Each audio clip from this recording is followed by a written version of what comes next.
Welcome to the Neon Shadow series. Episode 1, The Apex Drift. You want to know if the Foxy Lady is as fast as they say? Challo, sit down. Drink your sludge. You're paying for the next round of pure anyway. Look, kid, space isn't like the Hollows. It's not some grand, silent frontier. It's a graveyard. And in 2126, with the shroud choking the sun out of the sky for the last century, that graveyard is pitch black. You don't see your way through a meteor shower. You feel it in your teeth.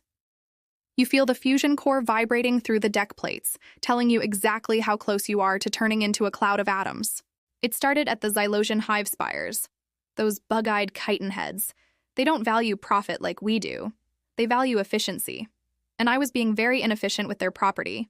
Specifically, 4 canisters of stabilized plutonium-239 isotopes. I was barely out of the atmosphere when the alarm started screaming. Not the "hey, you're low on fuel" scream. The 3 Xylosian interceptors are locking onto your heat signature scream. I pushed Foxy to 110%. The cabin smelled like burnt ozone and old curry. I told her, "Beta, don't you quit on me now." I headed straight for the apex. You know it? The debris belt? It's where all the old pre-shroud satellites went to die.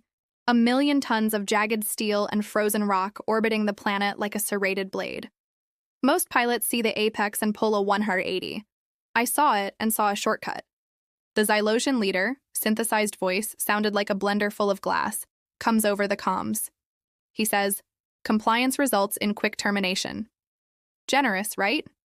I told him I'd take my chances with the rocks. I dove in. The first rock was the size of a hab block. I rolled Foxy 90 degrees, scraping the paint off the starboard hull.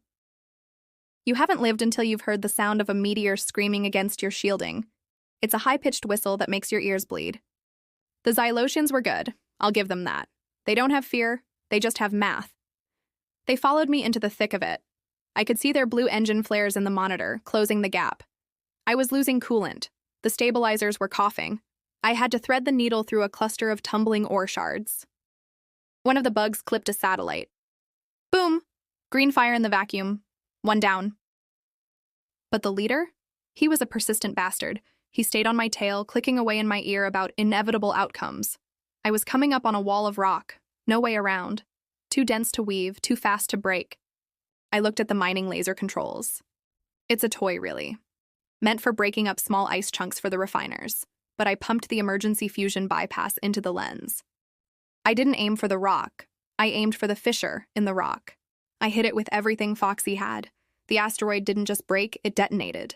I didn't fly around it. I flew through the center of the blast. The ship was shaking so hard I thought my teeth were going to rattle out of my skull. Sparks everywhere. Cantonese swear words I didn't even know I knew coming out of my mouth. When I came out the other side, the Xylosian was gone. Just a smear of blue light and black obsidian shards in the rear view.